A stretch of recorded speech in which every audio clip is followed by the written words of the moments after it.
अस्सलाम वालेकुम नाज़रीन, इस वक्त मैं मौजूद हूँ सिंध प्रेस क्लब टंडोल यार पे। यहाँ पर हमारी बहन प्रेस कॉन्फ्रेंस करने आई है। 2014 में इसने इस्लाम कबूल किया था और उज़्मा इसका नाम है।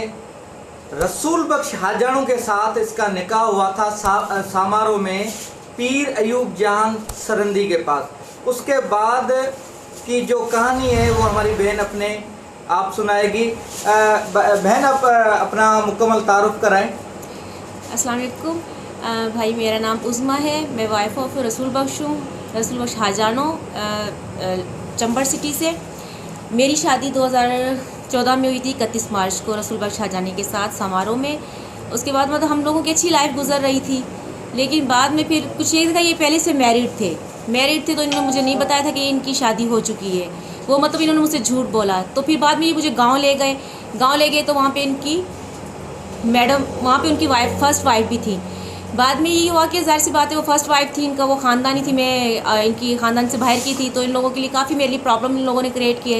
इन्होंने फिर बाद में मुझे सिटी में ला कर रखा। फिर वहाँ पे भी काफ़ी मतलब हमारे दरमियान प्रॉब्लम वगैरह चलते रहे, और लेकिन फिर भी कि घर बसाने की हम लोगों ने कोशिश की। उनकी तरफ से कम होती थी, लेकिन मैं ज़्यादा कोशिश करती थी। और फिर ये था कि बाद में इन्होंने उस वाइफ को डिवोर्स भी दे दी, तकरीबन 2017 में रमज़ान के दरमियान में। लेकिन फिर ये था कि इन्होंने मुझे घर से निकाला, उस वाइफ को अपने साथ रख लिया, क्योंकि इनके ऊपर घर के जो इनके ख़ानदान का प्रेशर ज़्यादा था। तो अब ये है कि अभी हमारे 2 बच्चे भी हैं। मैं घर बसाना चाहती हूँ, लेकिन ये घर नहीं बसाना चाह रहे हैं। अच्छा, 2 बच्चे हैं आपको? हाँ, रसूल बख्श से? जी हाँ। तो उसका खर्चा कौन उठा रहा है? आप इस वक्त कहाँ पे रह रहे हैं? मैं इस वक्त अपनी मदर के साथ रह रही हूँ, और उनका खर्चा जो मुकम्मल तौर पे मेरी मदर उठा रही है। अच्छा, आपकी वालदा ने भी इस्लाम कबूल किया या आपकी वालदा अभी क्रिश्चियन मज़हब? नहीं, वो क्रिश्चियन ही है अभी। वो क्रिश्चियन है? जी हाँ। और रसूल बख्श आपको ना कोई खर्चा देता है, ना आपसे मिलता है, ना आपके बच्चों को कोई सपोर्ट करता है? नहीं, बिल्कुल वो मुझे कोई सपोर्ट नहीं कर रहा। अब आप क्या चाहती है? मैं ये चाहती हूँ कि रसूल बख्श के ऊपर जो भी रिस्पॉन्सिबिलिटियाँ हैं एज ए वाइफ, और मतलब वो मुझे कबूल करें, अपने बच्चों को कबूल करें, जो हमारी रिस्पॉन्सिबिलिटियाँ वो उठाएं, मुझे मेरा घर लेकर दें, जो इन्होंने मुझे घर लेकर भी दिया था, और उसके मतलब एक डॉक्यूमेंट्स भी मुझे दिए थे, लेकिन वो घर सेल कर दिया इन्होंने। और उसमें मतलब मैंने खुद पैसे भी इन्वेस्ट किए थे, तकरीबन 8 लाख मैंने इन्वेस्ट किए थे, 7 लाख इन्होंने इन्वेस्ट किए थे, हमने 15 लाख में एक घर लिया था, जो कि इन्होंने धोखे से मेरा बेच दिया। अच्छा, जो घर आप दोनों ने मिलके बनाया था, जब बेचा गया वो घर, तो उसमें आपको शेयर मिला, आपको हिस्सा मिला? नहीं, इन्होंने मुझे बताया नहीं था, इन्होंने चोरी छुपे वो घर बेच दिया। अच्छा, वो रकम भी आपके हवाले नहीं की? नहीं, बिल्कुल भी नहीं। तो आपकी डिवोर्स हो चुकी है, तो वो आपको कैसे दोबारा रखे जब आप कह रही हो कि डिवोर्स हो चुकी है? हमारी डिवोर्स हुई थी, लेकिन फिर उसके हिसाब से ये होता है कि हमने कोर्ट से रुजू किया। कोर्ट ने ये कहा कि 3 मंथ का पीरियड है आप लोगों के पास, उसके दरमियान आप पैचअप कर सकते हैं। तो हम लोगों ने पैचअप किया एसपी ऑफिस जाके, डीएसपी के पास जाके, चंबर सिटी में डीएसपी लियाकत दर्ज के सामने। तो वो पैचअप हुआ, उसके बाद हम लोग साथ में रह रहे थे। 3 मंथ के दरमियान में हम लोगों ने अपना पैचअप कर लिया था। फिर हम लोग पीर सरहंदी साहब के पास गए, तो उनके पास भी हम फतवा निकलवा के आए, तो उसके हिसाब से वो डिवोर्स नहीं है। और डिवोर्स के बाद हमारे 2 बच्चे भी हैं। तो अभी भी आप पीर साहब के पास गई हैं, क्या रिस्पांस मिला है, या किसी मौलवी या किसी के पास? पीर साहब ने हमें, जो हमारे मुर्शिद साहब ने यही कहा कि ये डिवोर्स नहीं है, और अब भी आप उनकी वाइफ हैं। कि आप ये बताएं, रसूल बख्श के हवाले से, रसूल बख्श आपकी कोई सपोर्ट करता है या नहीं करता? नहीं, रसूल बख्श मुझे कोई सपोर्ट नहीं, कोई सपोर्ट नहीं करता। नहीं, रसूल बख्श। ये हमारी बहन उज़्मा, वाइफ ऑफ रसूल बख्श हाजानू, इस वक्त प्रेस कॉन्फ्रेंस कर रही हैं।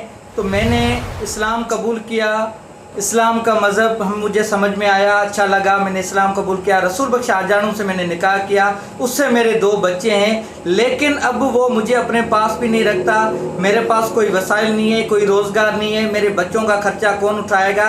अब क्या मैं वापस क्रिश्चियन बनूं या इस्लाम में रहूं? एक ये बड़ा शरई सवाल है। मैं पीर अयूब जान सरंदी से भी मिलने की कोशिश करूंगा, उनका फतवा भी हमारे पास मौजूद है, उज़्मा ने हमें दिखाया। बहन, ये फतवा जो है पीर अयूब जान का, ये सबको आप दिखाएं।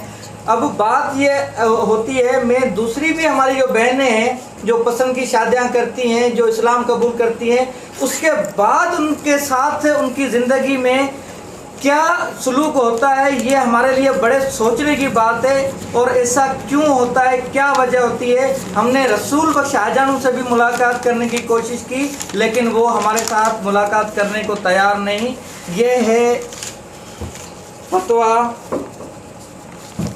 जो पीर अयूब जान सरंदी की तरफ से इस बहन को मिला है कि आपकी डिवोर्स नहीं हुई, आपकी तलाक नहीं हुई, आप अभी भी रसूल बख्श शाहजानू की बीवी हैं और ये जो बच्चे हैं वो आपके हैं, रसूल बख्श से हैं, उनका वालिद वही है।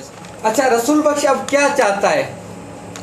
रसूल बख्श जो है वो मेरा साथ नहीं रखना चाहते, बच्चों की कोई भी रिस्पॉन्सिबिलिटियाँ नहीं उठाना चाहते। आप क्या दरख्वास्त करती हैं कि रसूल बख्श आपको साथ रखे या बच्चों का खर्चा दे? जी हाँ, मैं यही चाहती हूँ कि वो जो भी एक हस्बैंड की रिस्पॉन्सिबिलिटी होती है वो सारी उठाएं।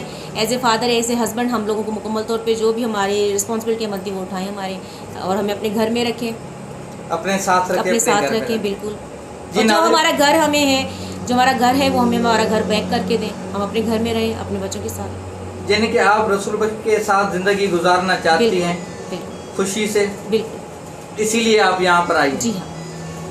तो नाज़रीन, ये थी हमारी बहन उज़्मा, वाइफ ऑफ रसूल बख्श शाहजानू। अभी 2 दफ़ा मेरी बात हुई है फ़ोन पे रसूल बख्श शाहजानू से, लेकिन वो कोई रिस्पांस देने के लिए तैयार नहीं है। वो बोलता है कोर्ट बेटर है, जब कोर्ट में बात आएगी तो मैं सामना करूँगा। कुंडल नारे जो सीजन जनरेस चंडोवल है।